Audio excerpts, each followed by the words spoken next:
প্ৰথম প্ৰশ্ন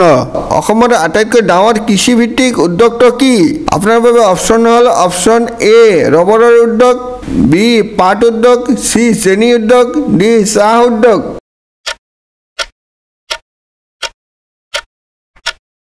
শুদ্ধ উত্তৰটো হ'ল অপচন ডি চাহ উদ্যোগ পৰৱৰ্তী প্ৰশ্ন অসমৰ জনসংখ্যাৰ হিচাপত কোনখন জিলা সৰ্বাধিক আপোনাৰ বাবে অপচন হ'ল option A Silchar option B Dhubri option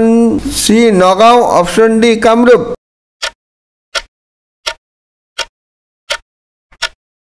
শুদ্ধ উত্তৰটো হ'ল অপচন ডি কামৰূপ পৰৱৰ্তী প্ৰশ্ন মণিপুৰৰ ৰজা বব্ৰুবাহনৰ পুত্ৰ কোন আছিল আপোনাৰ বাবে অপচন হ'ল অপচন এ বিদুৰ বি কৃষ্ণ সি ভীম ডি অৰ্জুন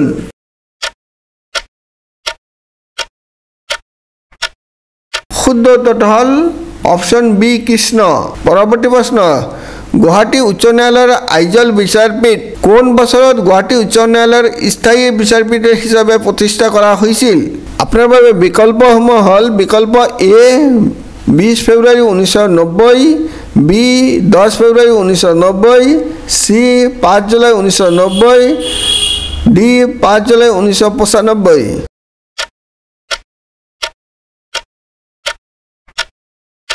শুদ্ধ উত্তৰটো হ'ল 5 জুলাই 1990 চন পৰৱৰ্তী প্ৰশ্ন পানীদিহিং চৰাই অভয়াৰণ্য তলৰ কোনটো জিলাত অৱস্থিত আপোনাৰ বাবে অপচন হ'ল অপচন এ যোৰহাট বি শিৱসাগৰ সি গোলাঘাট ডি ধেমাজি